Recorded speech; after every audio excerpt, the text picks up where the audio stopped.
إن الحمد لله نحمده ونستعينه ونستغفره ونؤمن به ونتوكل عليه ونعوذ بالله من شرور أنفسنا ومن سيئات أعمالنا من يهده الله فلا مضل له ومن يضلله فلا هادي له وأشهد أن لا إله إلا الله وحده لا شريك له وأشهد أن محمدا عبده ورسوله أرسله بالحق بشيرا ونذيرا يا أيها الذين آمنوا اتقوا الله حق تقاته ولا تموتن إلا وأنتم مسلمون يا أيها الناس اتقوا ربكم الذي خلقكم من نفس واحدة وخلق منها زوجها وبث منهما رجالا كثيرا ونساء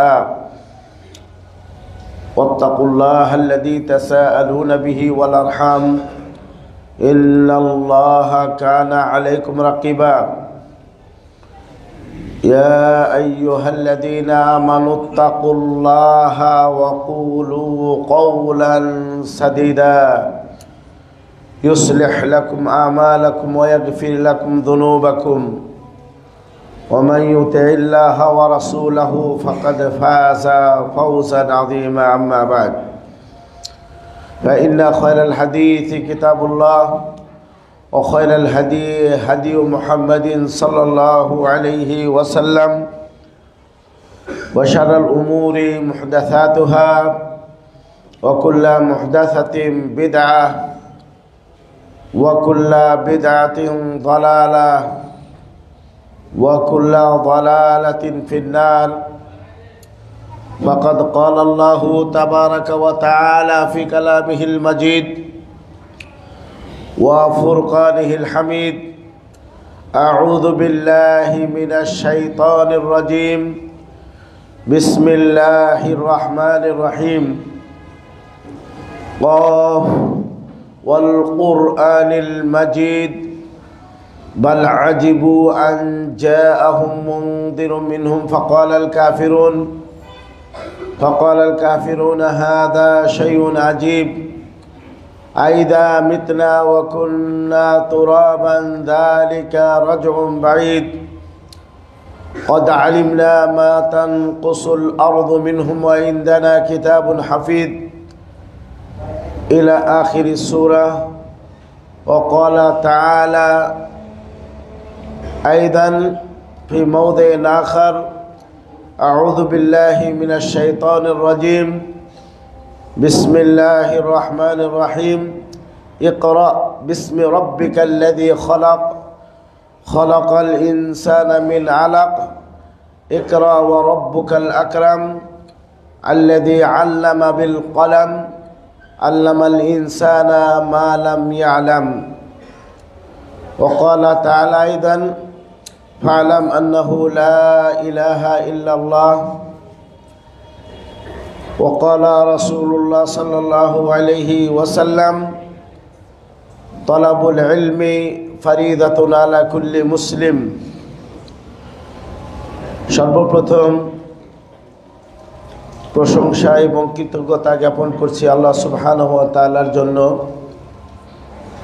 যিনি আমাদের চারপাশে বসবাসরত থাকা অনেক মানুষের মধ্যে থেকে আমাদেরকে বাছাই করে নির্বাচন করে পছন্দ করে এই সালাফি জামে মসজিদে পবিত্র জুমা দিবসের খুতবা এবং পবিত্র জুমা দিবসের 2 রাকাত ফরজ সালাত পড়ার উদ্দেশ্যে একত্রিত এবং সমবেত হওয়ার জন্য তৌফিক দান করেছেন। এই জন্য সকলেই অন্তরের অন্তঃস্থল থেকে তার প্রশংসা এবং কৃতজ্ঞতা জ্ঞাপন করি, বলি আলহামদুলিল্লাহ। অতঃপর সালাত এবং সালাম পাঠ করি, বর্ষণ করি এবং সালাত এবং সালাম বর্ষিত হোক পৃথিবীর শ্রেষ্ঠ মহামানব, শ্রেষ্ঠ নবী, শ্রেষ্ঠ রাসূল, সর্বশেষ নবী, সর্বশেষ রাসূল মুহাম্মদ বিন আবদুল্লাহর উপর, যিনি তার উপরে অর্পিত দায়িত্ব যথাযথ প্রচার প্রসার করে গেছেন, আমানত রক্ষা করে গেছেন এবং উম্মতকে সরল পথের উপরে রেখে গেছেন। যে সরল পথের রাত্রিটিও দিনের মতো পরিচ্ছন্ন পরিষ্কার। এই প্রিয় নবী প্রিয় রাসূল মুহাম্মদ বিন আবদুল্লাহর উপরে সালাত এবং সালাম বর্ষিত হোক। ইবাদতের উদ্দেশ্যে সওয়াব নেকির নিয়াতে বলি সাল্লাল্লাহু আলাইহি ওয়াসাল্লাম। সম্মানিত উপস্থিতি, আমরা আমাদের অনেকেরই অজান্তে 2024 পাড়ি দিয়ে 2025-এ পদার্পণ করেছি।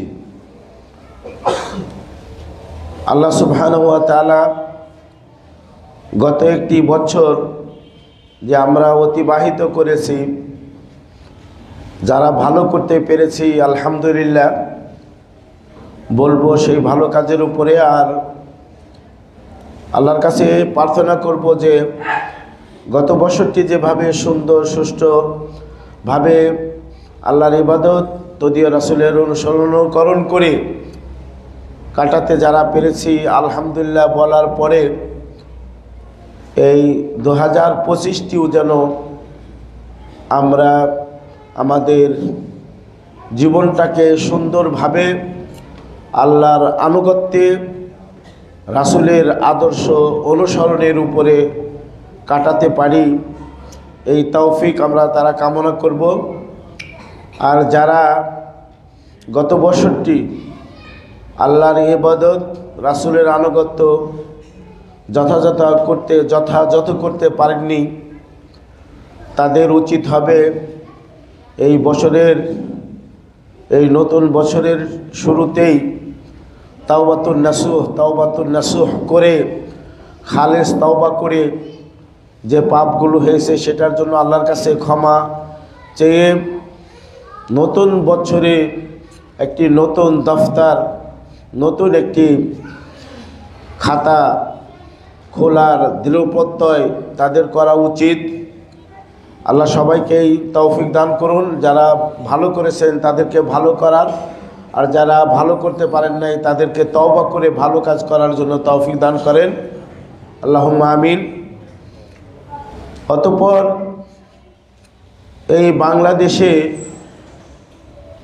এবং অন্য অন্য দেশে, মুসলিম দেশে অপসংস্কৃতি এগুলো ঢুকে গেছে। বিভিন্ন বক্তব্যে, মুহাদারাতে, খুতবাতে জাতিকে অনেক সতর্ক এবং সাবধান করা হয় যে ক্রিসমাস, খ্রিস্টানদের বড় দিন পালন করা এটা ঠিক নয়, বেদাতুন মুনকারা এবং জঘন্যতম একটি বেদাত। তারপরে মুসলিমরা যারা এটা করবে তারা এই খ্রিস্টানদের সাদৃশ্য রাখবে, অথচ প্রিয় নবী সাল্লাল্লাহু আলাইহি ওয়াসাল্লাম খুব কড়া ভাষায় সতর্ক এবং সাবধান করে গেছেন, মান তাশাব্বাহা বিকওমিন ফাহুয়া মিনহুম। যে ব্যক্তি যে সম্প্রদায়ের সাদৃশ্য রাখবে, তাদের যে ইবাদত, তাদের যে উপাসনা, তাদের যে কৃষ্টি কালচার, তাদের যে অপসংস্কৃতি, এগুলো সম্পাদনে তাদের সাদৃশ্য রাখবে, সে তাদের অন্তর্ভুক্ত হবে। তাদের অন্তর্ভুক্ত হওয়ার অর্থ হলো, আল্লাহ রাসূল হাদিসের মধ্যে বলেছেন, আর-রাজুলু মা'a মান আহাব। ব্যক্তি পরকালে, ওই ব্যক্তির পরকালে তাদের সাথে হাসর এবং নাসর হবে, সে যাদেরকে ভালোবাসবে, খ্রিস্টানদের সাথে ভালোবাসা থাকলে, প্রেম প্রীতি মায়া মহব্বত থাকলে, তাদের সাথেই কিন্তু মুসলিম ইমান থাকলেও তাদের সাথে ভালোবাসা, তাদের কৃষ্টি কালচার সেটা যদি পছন্দ হয় তো মুসলমান থাকার কথা না। তো তাদের সাথে কিন্তু হাসর এবং নাসর হবে। এই গত 31 নাইটে যে সমস্ত এই ফটকা বোমা ইত্যাদি রাতের 12টার পর থেকে নিয়ে শুরু হলো, এই যে অপচয় হলো, এই অপচয়, এই যে টাকা এখানে খরচ হলো, মসজিদের সামনে অথবা বিভিন্ন জায়গায় ফকিররা 2-4-5 টাকা চাইলে এবং তারা হাত বাড়ালে সেখানে আমাদের টাকা দিতে মায়া লাগে, মহব্বত লাগে, তাদেরকে টাকা পয়সা দিতে পারি না। যে টাকা খরচ সারা বাংলাদেশে হয়েছে, এদের যদি ইসলামী চিন্তা ভাবনা থাকতো তাহলে এই টাকা দিয়ে অনেক গরিবের সহযোগিতা করা সম্ভব ছিল, অনেক গরিবকে খাবার কিনে দেওয়া সম্ভব হতো এবং অনেক গরিবের সুব্যবস্থা করে দেওয়া সম্ভব হতো। কিন্তু মুসলিমদের এই দরিদ্র মুসলিমদের, অসহায় মুসলিমদের প্রতি তাদের ভালোবাসা প্রকাশ না করে তারা সেই খ্রিস্টান, ইহুদি এবং খ্রিস্টানদের রীতিনীতি অনুসরণ করে এই অপচয় করেছে এবং অপসংস্কৃতিতে তারা যোগ দিয়েছে। আল্লাহ রাসূল সাল্লাল্লাহু আলাইহি সাল্লাম একটি কথা এবং হাদিস বলেছেন যে খায়রুন নাসে মান তালা উমরুহু ওয়া হাসুনা আমালুহু, বলছে মানুষের মধ্যে সেই শ্রেষ্ঠ মানুষ, পৃথিবীর মধ্যে সেই শ্রেষ্ঠ মানুষ যার বয়স বৃদ্ধি হয়, তালা উমরুহু, তার উমর বয়স লম্বা হয়, দীর্ঘ হয়, বেশি বয়স পায়, হাসুনা আমালুহু, পাশে পাশে তার আমল সুন্দর হয়, তার কর্ম সুন্দর হয়, দিনী কাজগুলো আমাল সালেহগুলো বেশি হয়, বৃদ্ধি পায়। এবং ওয়াশারুন নাসে মান তালা উমরুহু ওয়া কাসুরা সাইয়্যাতুহু, তো মানুষের মধ্যে জঘন্যতম নিকৃষ্ট সে মানুষ যার বয়স বেশি হয়।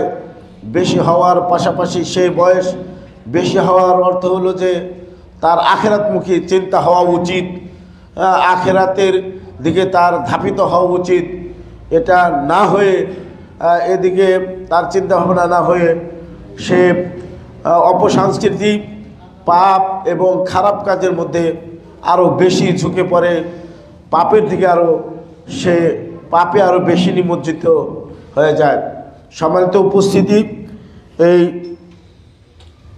আরবি নববর্ষ রয়েছে যেটা নাকি হিজরি সন, প্রিয় নবী সাল্লাল্লাহু আলাইহি ওয়াসাল্লাম মক্কা থেকে মদিনায় যেদিন হিজরত করলেন সেদিন থেকেই হিজরি সন গণনা শুরু হয়নি। ওমর রাদিয়াল্লাহু তাআলা আনহু এই আরবি হিজরি সন গণনার নীতিটি তিনি চালু করেছেন। তো বলতে চাই যে কোনো নববর্ষ উদযাপন করা যদি শরীয়ত এলাও করত, পারমিশন দিত, বৈধ বলে স্বীকৃতি দিত, তাহলে নবী সাল্লাল্লাহু আলাইহি ওয়াসাল্লাম মক্কা থেকে মদিনায় যেদিন আসলেন সেটা হিজরি সন। সেই হিজরতের পরে প্রিয় নবী মক্কাতে তিনি 10 বছর জীবনযাপন করেছেন। একদিন হলেও এরকম পালন করতেন যে আমি এই দিনে মক্কা থেকে মদিনায় খুব কষ্ট করে গাড়ে ছাউরে থেকে সেখান থেকে পায়ে হেঁটে মদিনায় কষ্ট করে আসলাম, এই দিনটাকে ইবাদত হিসাবে উদযাপন করি। কিন্তু অত্যন্ত দুঃখের বিষয় হলেও সত্য কথা যে প্রিয় নবী সাল্লাল্লাহু আলাইহি সাল্লাম এটা করেননি। প্রিয় নবী সাল্লাল্লাহু আলাইহি ওয়াসাল্লাম এটাকে উদযাপন করেননি। যদি প্রিয় নবী সাল্লাল্লাহু আলাইহি সাল্লাম এটা উদযাপন করতেন তাহলে হিজরি সাল উদযাপন সহ অন্যান্য সালগুলো, বছরগুলো, নববর্ষগুলো উদযাপন করা বৈধতা প্রমাণ হতো রাসূল সাল্লাল্লাহু আলাইহি সাল্লামের থেকে। যেহেতু তিনি করেননি আরবি হিজরি সন উদযাপন করা, এ থেকে বোঝা যায় যে এটা যেরকম অবৈধ, ওই আপনার ইংরেজি নববর্ষ এবং আপনার বাংলা নববর্ষ ইত্যাদি বর্ষ উদযাপন করা, নতুন বর্ষ উদযাপন করা, এটা শরীয়তের মধ্যে গৃহীত নতুন বেদাত কাজ। এটার সাথে কোনো মুসলিম জড়িত থাকতে পারে না। এত কথা বলার পরেও দেখা যায় যে দিনদারিত্ব রয়েছে, দিন পালন করে, দিন ফলো করে, দিনকে অনুসরণ করে, দাড়ি টুপি লেবাস ইত্যাদি ঠিকই আছে। তারপরেও দেখতেছেন যে আপনার মোবাইলের মধ্যে নিউ ইয়ার বলে আপনাকে রেসালা বা আপনার কাছে চিঠি পাঠাচ্ছে। তো এগুলো আসলে আমরা কি বলবো, যে দিনের প্রতি তাদের গায়রাত না থাকা, দিন ধর্মের প্রতি, ইসলামের প্রতি গায়রাত মানে আত্মসম্মান বোধতা না থাকা এবং ইসলামকে প্রকৃতভাবে না জানা, এটাই আমরা ধরে নিব যে এইভাবে তারা এই নতুন বছর আসলেই কি যুবক আর কি বৃদ্ধ আর কি নারী এবং কে পুরুষ সবাই এগুলো এই চিঠি মোবাইলের মধ্যে আদান প্রদান করে থাকে। এটা একটি সতর্ককরণ। এ ব্যাপারে কথা হয়ে থাকলেও যেহেতু সেদিন হয়ে গেল, আমরা বাস্তবে দেখলাম, খুতবাতে আলোচনা সতর্ক সাবধান করার পরেও এগুলো এভাবে ঘটছে। আল ইনসানু হারিসুম মিম্মা মুরিয়া মিনহু, মানুষ যে জিনিস থেকে, যে কাজ থেকে তাকে নিষেধ করা হয় সেই দিকে সে হারিস থাকে, আগ্রহী থাকে। তো অনুরূপভাবে আপনার রবিউল আউয়াল মাসে সেই মানে চোরের মার বড় গলা একটা কথা, যেটার কোনো প্রমাণই নেই, সেটার প্রচার প্রসার দেওয়ালে অলিতে গলিতে সাইয়্যিদুল আয়াত, ঈদের বহুবচন আয়াত মানে হলো যত ঈদ আছে সেই ঈদের মানে হলো শ্রেষ্ঠ ঈদ ওই রবিউল আউয়াল মাস, যার কোনো অস্তিত্ব ইসলামের মাঝে নেই। রবিউল আউয়াল মাস আসলে প্রিয় নবীর জন্ম দিন উদযাপন করা, তারপরে 27শে রজবের মধ্যে ওই দিন রোজা রাখা, সিয়াম পালন করা, এই যে জিনিসগুলো এগুলো আমরা মেম্বার থেকে, তারপরে আলোচনার মাধ্যমে, তারপরে খুতবাতে সতর্ক মুসলমানদের করি আমরা। তারপরেও মানুষ যেটা প্রমাণিত কোরআন দ্বারা, সহিহ সুন্নাহ দ্বারা প্রমাণিত, সেটা পালন করতে যতটুকু তাদের আগ্রহ না দেখা যায় যেটা অপ্রমাণিত প্রচার করার জন্য বহু অর্থ এবং বহু পরিশ্রম করতে হয়, প্রমাণিত না সেগুলোর প্রতি মানুষ ধাপিত এবং সেদিকে মানুষ আগ্রহী। খুবই দুঃখের বিষয়। আল্লাহ আমাদেরকে ভালো কাজ করার জন্য তৌফিক দান করুন এবং অপ্রমাণিত যেগুলো কাজ রয়েছে সেগুলো বর্জন এবং তাদের সাথে সুসম্পর্ক ছিন্ন করার জন্য তৌফিক দান করুন। এটি একটি সতর্কীকরণ। তারপরে নববর্ষ যেরকম 2025 সালে আমরা পদার্পণ করেছি, আমাদের শিক্ষাবর্ষ শুরু হয়েছে 1 তারিখ থেকে আমরা আলহামদুলিল্লাহ ক্লাস শুরু করেছি। পুরোপুরিভাবে না হলে আলহামদুলিল্লাহ আমরা শুরু করতে পেরেছি। তো আজকে 3 তারিখ, জানুয়ারি মাসের 3 তারিখ, আমরা যারা ছাত্র রয়েছি তারা সহ মুসল্লিয়ান ইকরামদেরও আপনার জ্ঞান অর্জনের প্রতি আগ্রহ থাকা দরকার এবং তাদেরও জ্ঞান অর্জনের প্রতি, ইলমুন নাফি অর্জনের প্রতি তাদের আগ্রহ থাকা একান্তই দরকার। কারণ হলো আল্লাহ রাসূল সাল্লাল্লাহু আলাইহি ওয়াসাল্লাম হাদিসের মধ্যে বলেছেন যে মান খারাজা ফি তালাবিল ইলমি ফাহুয়া ফি সাবিলিল্লাহ, মান খারাজা ফি তালাবিল ইলমি ফাহুয়া ফি সাবিলিল্লাহ, যে এলেম অনুসন্ধানের জন্য বাড়ি থেকে বের হলো ফি সাবিলিল্লাহ, সে আল্লাহর রাস্তায় থাকলো। আল্লাহর রাস্তায় হলো আল্লাহর রাস্তায় থাকার অর্থ যে আপনার দিনের এবং দুনিয়ার যত উপকার রয়েছে, ভালো দিক রয়েছে, সেটা আল্লাহ সুবহানাহু ওয়া তাআলা দেখবেন। দিন এবং দুনিয়ার যত ভালো দিক রয়েছে সেটা আল্লাহ সুবহানাহু ওয়া তাআলা আপনার দেখবেন। আপনি এলেম অনুসন্ধানের জন্য বের হয়েছেন, আল্লাহর রাস্তায় রয়েছেন এই জন্য। আর দিন এবং দুনিয়ার যত অকল্যাণ রয়েছে, বিপদ আপদ মুসিবত যত যা রয়েছে, তা সব থেকে আল্লাহ সুবহানাহু ওয়া তাআলা আপনাকে হেফাজত করবেন। সালাফদের কেউ কেউ ইবনুল মুবারক আব্দুল্লাহ ইবনে মুবারক মুহাদ্দিস কাবীর জিদ্দান, আমাদের ছাত্ররা আব্দুল্লাহ ইবনে মুবারক, আমাদের ছাত্ররা তোমরা অবশ্যই জানো। আব্দুল্লাহ মুবারক রাহিমাহুল্লাহ, তাকে একজন এসে বলছেন যে ইলা কাম সানা তাকতুবুল হাদিস, আর কত বছর হাদিস লিখবে? হাদিস তাদবিনুল হাদিস মানে হলো হাদিস লিখবে, রচনা করবে, কত বছর আর লিখবে? কয় যে ইলান আমুত, একবারে মৃত্যুর আগ পর্যন্ত, মৃত্যু আসার আগ পর্যন্ত আমি এই হাদিস লেখা কাজের মধ্যেই ব্যস্ত থাকব। মৃত্যু আসার আগ পর্যন্ত আমি যে প্রিয় নবীর হাদিস লিখতেছি, এই হাদিস লেখার কাজেই আমি ব্যস্ত থাকব। সুবহানাল্লাহ। আবার সালাফদের কেউ কেউ উনি এখানে বলছেন যে কেন করবো না, যে মুআল্লিমু আন-নাস আল খায়রা, যারা মানুষকে কল্যাণ শিক্ষা দেয়, এদের উপরে ফেরেশতারা দোয়া করে, এদের জন্য ফেরেশতারা দোয়া করে, এবং যারা জ্ঞান অর্জন করে তাদের জন্য মান ফিস সামাওয়াতি ওয়াল আরদ, আসমান এবং জমিনে প্রাণবান যাদের মধ্যে প্রাণ আছে, একবারে দেখো দূরবীন দিয়ে কিছু মাখলুক দেখতে হয়, সৃষ্টির যে দেখতে হয়, তার মধ্যে প্রাণ আছে।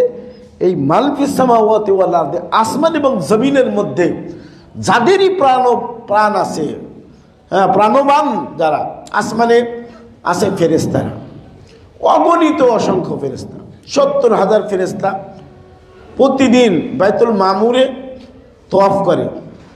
যারা একবার তওয়াফ করেছে দ্বিতীয়বার আর তওয়াফ করার সুযোগ পাবে না। আসমানে এরা ফেরেশতারা রয়েছে। মান ফিস সামাওয়াতি, জমিনে কত মাখলুকাত আছে, কেউ 18,000 মাখলুকাত, এগুলো মানুষ আন্দাজি বলে, এর কোনোই নাই, মানে অগণিত অসংখ্য মাখলুকাত আছে, এগুলো প্রাণ রয়েছে। এই প্রাণবান এরা সবাই যারা জ্ঞান অনুসন্ধান করে, জ্ঞান চর্চা করে, জ্ঞান শিখে, এদের জন্য দোয়া করে। পিপিলিকা গর্তে দোয়া করে, এবং মাছ পানির ভিতরে, সমুদ্রের পানির এই জ্ঞান অর্জনকারীদের জন্য দোয়া করে। ওয়াহি, এলেম মানে হলো ওয়াহি, ওয়াহিউ আল কিতাব ওয়াস সুন্নাহ। এই ওয়াহি, এটা ওয়াহি আমরা ওয়াহি বলি, বাংলা আরবি হলো প্রত্যাদেশ। ওয়াহি এটা দুই প্রকারের, মাতলু আর হলো গায়রে মাতলু, পঠিত ওয়াহি ও অপঠিত ওয়াহি। পঠিত ওয়াহি কোরআন কারীম, আর অপঠিত ওয়াহি হলো হাদিউন নবী সাল্লাল্লাহু আলাইহি সাল্লাম, নবী সাল্লাল্লাহু আলাইহি সাল্লামের আদর্শ। এই যে ওয়াহি, এটা আসমান এবং জমিনের নিচে, আসমানের নিচে জমিনের উপরে, এই পৃথিবীতে যা কিছু আছে তার মধ্যে সবচেয়ে শ্রেষ্ঠ জিনিস হলো ওয়াহি, ওয়াহিউল্লাহ, আল্লাহর ওয়াহি, মানে হলো ইলমুল নবুওয়া, ইলমুন নবুওয়া ওয়ার রিসালা, নবুয়ত এবং রিসালাতের ইলম, এই পৃথিবীর শ্রেষ্ঠ জিনিস, পৃথিবীর উত্তম জিনিস, পৃথিবীর উৎকৃষ্ট জিনিস, সবচেয়ে বড় নেয়ামত, সবচেয়ে বড় অনুগ্রহ, সবচেয়ে বড় দয়া, এই ইলম।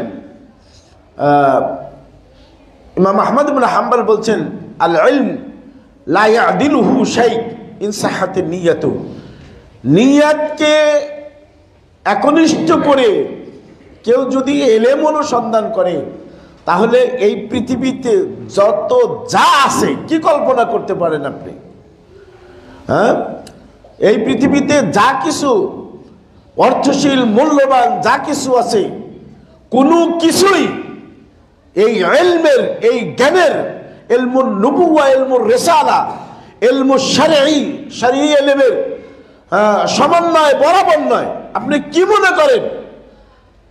আপনি আমাদের যারা ছাত্ররা চিন্তা করা উচিত যে আমার পিতা আমাকে কেন এই মাদ্রাসার ইলম অনুসন্ধানের জন্য পাঠিয়েছে, আর আমি কেন এই মাদ্রাসায় এসেছি, আমার উদ্দেশ্য কি, আমার হাদাফ কি, আমার লক্ষ্য কি? আমি কি এরকম মনে করি যে আমার পিতামাতা আমার জন্মের সময় নিয়ত করেছিল যে ছেলে হলে মাদ্রাসায় পড়াবো, তাই আমার বাবা মা জোর করে আমাকে মাদ্রাসায় পাঠিয়েছে, তাই আমি মাদ্রাসায় আসছি? আর কেউ কি এরকম ভাবে যে আমি মাদ্রাসায় পড়ে একজন আলেম হব, বরেণ্য আলেম হব, মানুষ আমাকে আলেম বলবে, মানুষ আমাকে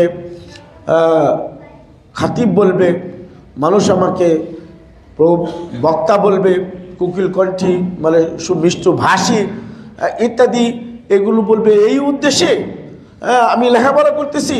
না, আসলে লে হাদাফ তালাবিল ইলম নাফি লে ইজালাতিল জাহল আনিন নাফসি ওয়া আনিল উম্মাহ।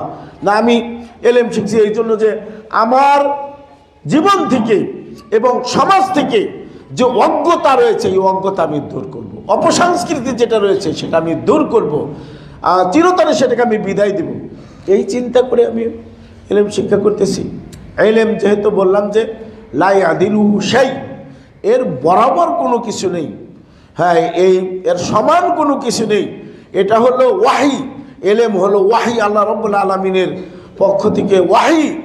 এই ওয়াহি এটা কিন্তু যেই সে আবার অর্জনও করতে পারে না। আর আল্লাহ সুবহানাহু ওয়া তাআলা এই ওয়াহি যাকে তাকে, এই ওয়াহির ইলমুল ওয়াহি যাকে তাকে আল্লাহ সুবহানাহু ওয়া তাআলা দানও করেন না, যাকে তাকে অপাত্রে এলেম দিবে, কোরআনের জ্ঞান দিবে অপাত্রের মধ্যে, আর অপাত্রের মাঝে রাসূলের হাদিস তাকে শিক্ষা দিবে, এটাও কল্পনা করা যায় না।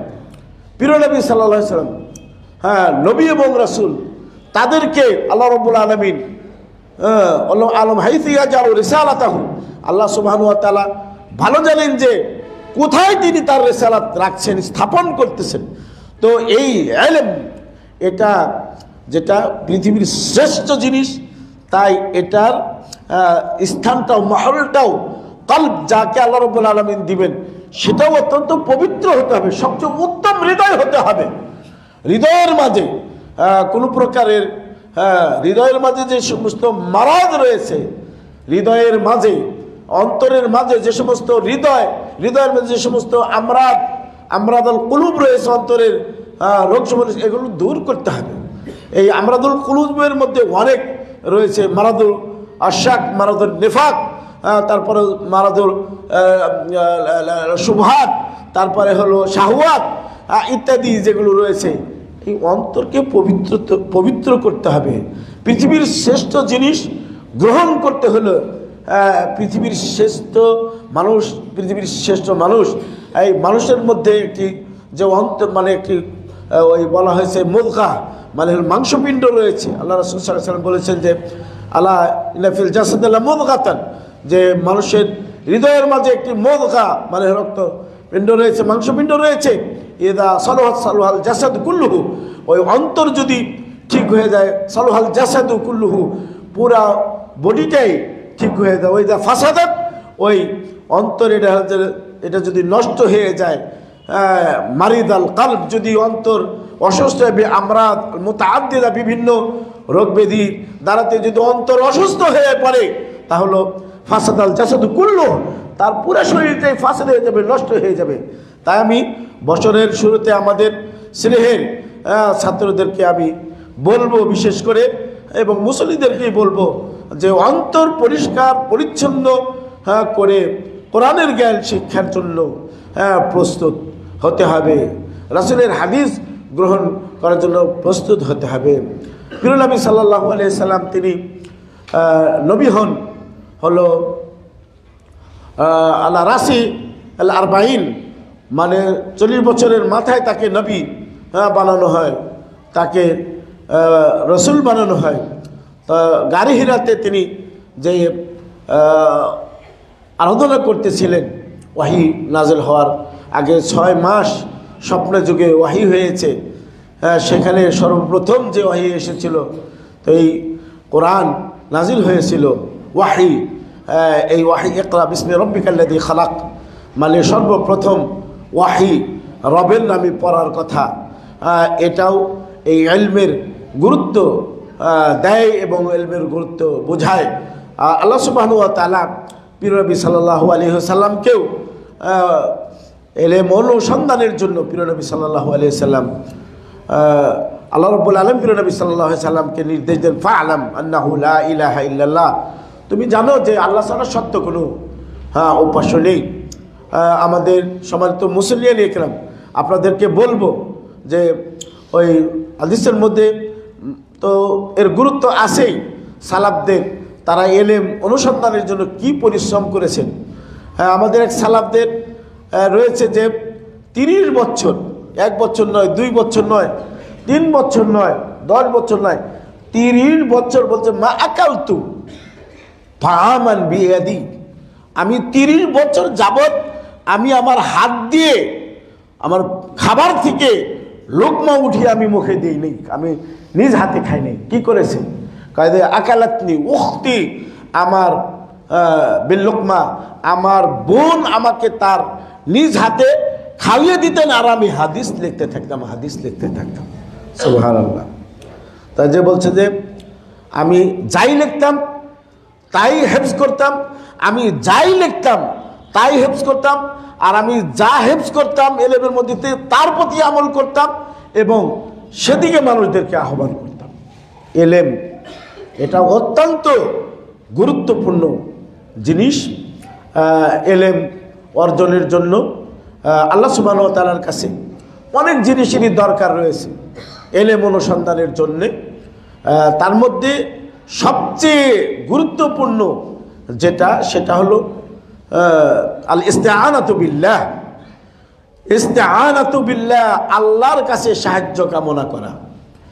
আল্লাহ সুবহানাহু ওয়া তাআলার কাছে সাহায্য কামনা করা, যেহেতু ইলম যেহেতু ইবাদত, এই ইলম অর্জন করা যেহেতু ইবাদত, জ্ঞান অর্জন করা যেহেতু ইবাদত, এই ইবাদত এটা মুহাক্কাক করার জন্য, বাস্তবায়ন করার জন্য আল্লাহ সুবহানাহু ওয়া তাআলার ইস্তিআনা, সাহায্য চাওয়া ছাড়া এবং আল্লাহর সাহায্য পাওয়া ছাড়া এই ইলম অর্জন সম্ভব নয়।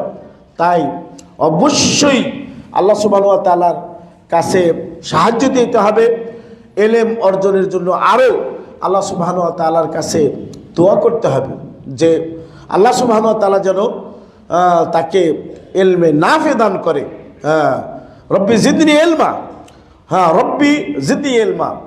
প্রিয় নবী, প্রিয় রাসূল তাকে আল্লাহ শিখেছে অকুর রব্বি জিদনি ইলমা। পৃথিবীতে সোনা দানা, মাআদেন, খনিজ পদার্থ কত কিছুই আছে, পৃথিবীর সম্পদ গুইনা কি শেষ করা যাবে? আমাদের বাংলাদেশ তাও কোটি কোটি ডলার, তাই না? দরিদ্র একটা দেশ, তারপরেও এই দেশের মধ্যে কত সম্পদ আল্লাহ সুবহানাহু ওয়া তাআলা দিয়ে রেখেছেন, যেগুলো বিশ্বের যেগুলো ধনী দেশগুলো, আমেরিকা, তারপরে ইউরোপ, তারপরে আপনার লন্ডন, এই যে ধনী, কত সম্পদ এই পৃথিবীর মাঝে রয়েছে। এই পৃথিবীর মাঝে কত সম্পদ, কত মূল্যবান জিনিস রয়েছেন। এর মধ্যে থেকে কোনো কিছুই আল্লাহ রাব্বুল আলামিন তার প্রিয় নবী, প্রিয় রাসূল, হাবিব, তার হাবিব, তার খালিল মুহাম্মদ বিন আব্দুল্লাহ বলে নাই যে এই জিনিস তুমি বেশি করে নাও। স্বর্ণ দুনিয়াতে ব্যবহার করে তো পুরুষের জন্য নিষেধ, রূপে ব্যবহার করতে পারবে। তো সোনা দানা যত যা কিছু আছে তুমি এর মধ্যে থেকে কিছু তুমি তোমার জন্য গ্রহণ করে নাও। তোমার পরিবার পরিজন, তুমি মৃত্যুবরণ করবে, তোমার পরিবার পরিজনের জন্য কিছু গচ্ছিত করো, এগুলো কিছুই বলেন নাই।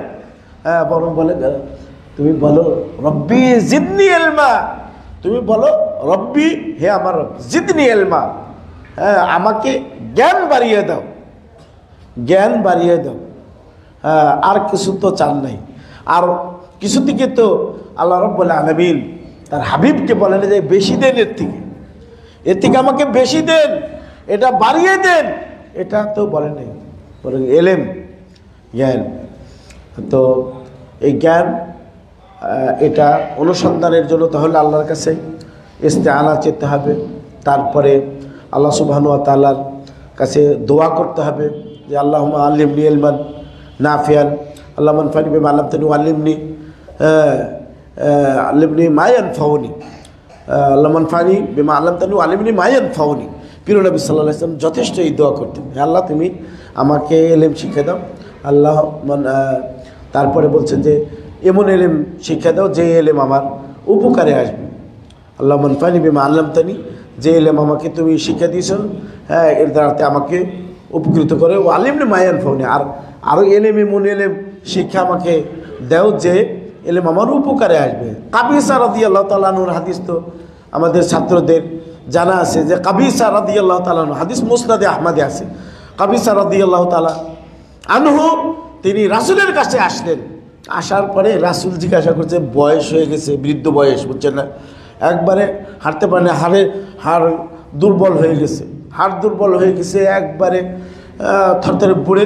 এই কাবিসা রাদিয়াল্লাহু তাআলা হঠাৎ করে আসছে। রাসূল বলছেন, কেন আসছো কাবিসা, মা যা বেকা, কেন আসছো, কোন জিনিস তোমাকে নিয়ে আসছে? তো আয়েশা তার প্রকৃত অবস্থাটা বললো যে শরীরের হাড় যেটা যৌবনকালে খুব শক্ত ছিল, দেওয়ালে মারলে মনে হয় দেওয়াল ভেঙে যাবে, এমন শক্ত হাড্ডি এখন বয়স হওয়ার কারণে হাড্ডি নাজুক হয়ে গেছে, দুর্বল হয়ে গেছে, পাতলা হয়ে গেছে, বয়স অনেক বেশি হয়ে গেছে। আসছি এই জন্য যে আলিমানি মিম্মাই আলফাউনি আল্লাহু বিহি, আমি আপনার কাছে এই জন্যই রাসূল আসছি, পয়সা চাওয়ার জন্য আসি নাই, টাকা চাওয়ার জন্য আসি নাই, দুনিয়ার কোনো ধনভাণ্ডার পাওয়ার আশায় লেবে লালসায় আমি আপনার কাছে আসি নাই, আসছি লিয়ান্তু আল্লিমানি মা ইয়ানফাউনি আল্লাহু বিহি, আপনি আমাকে এমন কিছু শিক্ষা দিবেন যেটা আমার উপকারে আসবে। চিন্তা, হ্যাঁ সাহাবাদের চিন্তা, মানে কোন জিনিসে জান্নাতে তাদেরকে প্রবেশ করাবে, কোন জিনিস দুনিয়াতে তাদের উপকারে আসবে, আখিরাতে কোন জিনিস তাদের উপকারে আসবে, এই খেয়াল খুশি, এই চিন্তা, এই মনোমানসিকতা তাদের ছিল।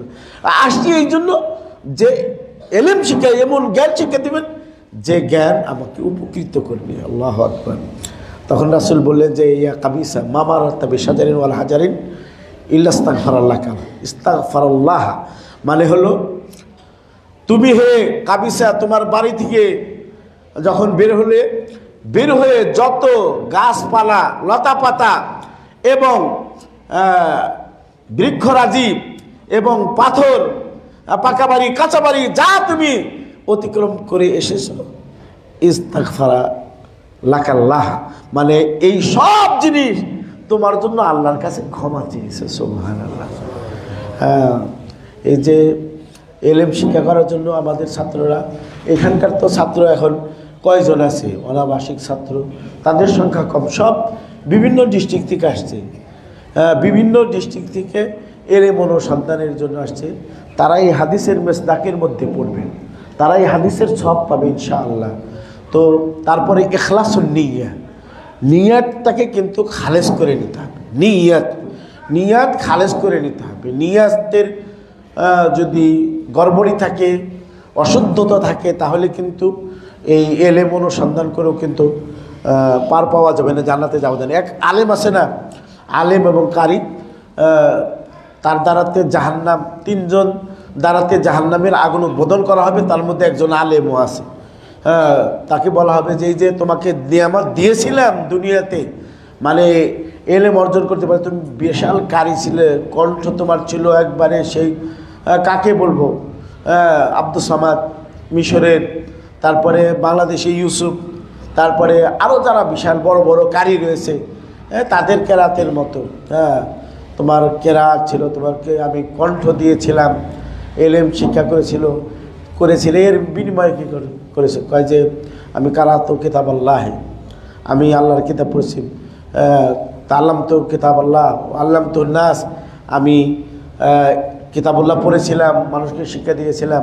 আল্লাহ বলবেন কাযাব, তুমি মিথ্যা বলেছ, তুমি ইলম শিক্ষা করেছিল এই জন্য যে লিউকালা রাখা কারি, তোমাকে মানুষে কারি বলবে, অমুক কারি। কেরাত যে করে মানে শরীরের পশম দাঁড়িয়ে উঠে, শিহরিয়ে উঠে, মানুষ এটা বলবে। তারপরে তুমি তোমাকে মানুষে আলেম বলবে, এই জন্য তুমি ইলম শিক্ষা করেছিল। পরে ফেরেশতাদেরকে আদেশ দিবেন আল্লাহ তার ব্যাপারে, জাহান্নামে নিয়ে যাওয়ার জন্য আদেশ দিবেন। জাহান্নামে নিয়ে যাওয়া যাবে, পা দুইটা ধরবে, মুখের উপরে শেষরিয়ে নিয়ে জাহান্নামের মধ্যে নিক্ষেপ করবে। নাউজুবিল্লাহ মিন জালিক। আলেম রব্বানি হতে হবে, ইখলাস থাকতে হবে। আলেম রব্বানি হতে হবে, ইখলাস থাকতে হবে। তারপরে আখলাক, চরিত্রবান হতে হবে। রাসূলের যে চরিত্র, সেই চরিত্রবান হতে হবে। আখলাক রাদিলা যেগুলো রয়েছে সেগুলো বর্জন করতে হবে। তারপরে হলো বাদলুল জুহুদ, মানে হলো প্রচেষ্টা করতে হবে। যতটুকু শক্তি আছে পুরা শক্তিটাই, এবং যতটুকু সময় আছে পুরা সময়টাই, শুধু ছাত্রদের না, আপনারও যারা মুসলিয়ান ইকরাম আসছেন, আপনার যত সময় আছে, যত শক্তি আছে, এটা ব্যয় করে আপনি একটি আয়াত শিখুন, একটি আয়াতের অর্থ শিখুন, একটি আয়াতের প্রতি আপনি আমল করুন। সাহাবারা তো তাদের মধ্যে সূরা বাকারা, সূরা আল ইমরান যদি কেউ জানতে পারতো, সে তাদের মধ্যে একটা বড় কিছু আছে। সূরা বাকারা, সূরা আল ইমরান যে জানতো, সে সাহাবীদের মধ্যে অনেক বড় তার মর্যাদা। আর সবই শিখতে হবে মনে হতো না। আব্দুল্লাহ ইবনে মাসউদ রাদিয়াল্লাহু তাআলা আনহু তিনি বলছেন যে আমরা যখন 10 আয়াত শিখতাম, 10 আয়াত জানতাম, এই 10 আয়াত বাদ দিয়ে 11 আয়াত পর্যন্ত আমরা অতিক্রম করতাম না, যতক্ষণ পর্যন্ত আমরা না জানতাম এই 10 আয়াতের অর্থ কি, 10 আয়াতের ব্যাখ্যা কি, 10 আয়াতের উপরে আমল কি কি বিধান আল্লাহ দিয়েছেন, এগুলো জানার আগ পর্যন্ত 11 আয়াতের চিন্তা করতাম না। তো বুঝেও পড়তে হবে, কোরআন বুঝেও পড়তে হবে, হাদিস বুঝেও পড়তে হবে। সে যাই হোক, ছাত্রদেরকে আমি বলবো যে যতটুকু ওই যে ইমাম শাফি রাহিমাহুল্লাহ যে কবিতা বলেছেন, সেই কবিতাটা তোমাদের জানা আছে, তারপরেও একটু স্মরণ করে দিছি। সেটা ইমাম শাফি বলছেন, আখি লান তানাল ইলমা ইল্লা বিসিত্তাতিন, যাকা ব্রেনও থাকতে হবে, মেধা, যাকাইন ওয়া হিরসিন আগ্রহ, ওয়াজতিহাদ প্রচেষ্টা থাকতে হবে, বুলগা মানে হলো যেটা কেবল মানে উমুর জরুরিয়া, মানে হলো প্রয়োজনীয় জিনিস, খাবারের মধ্যে থেকে, পোশাকের মধ্যে থেকে, তারপরে ঘুমের মধ্যে থেকে যতটুকু প্রয়োজন ততটুকু তুমি গ্রহণ করবে। তারপরে হলো ওয়া সোহবাত উস্তাদ ওয়া তুলু জামান, সোহবাত একজন উস্তাদ থাকতে হবে।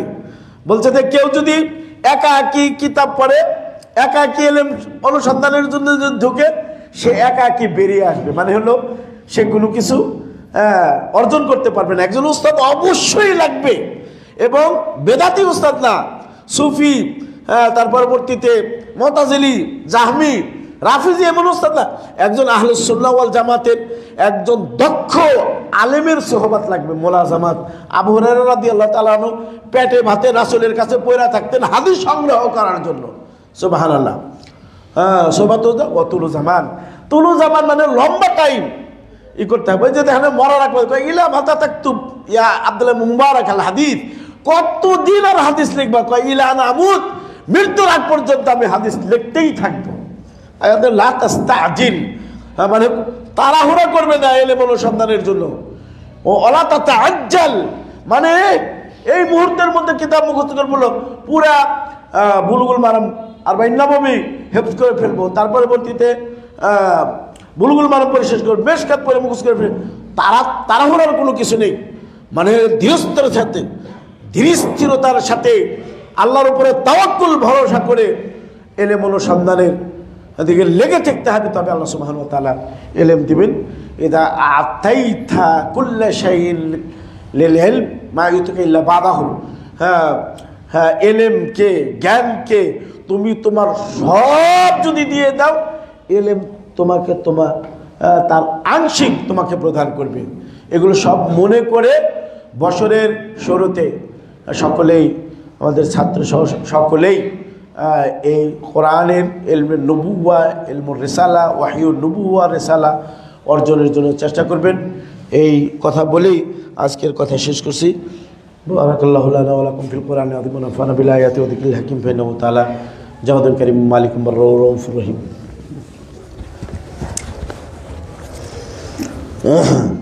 আলহামদুলিল্লাহি রাব্বিল আলামিন ওয়া সাল্লাতু ওয়া সালামু আলা রাসূলিল কারীম ওয়া আলা আলিহি ওয়া সাহবিহি আজমাইন।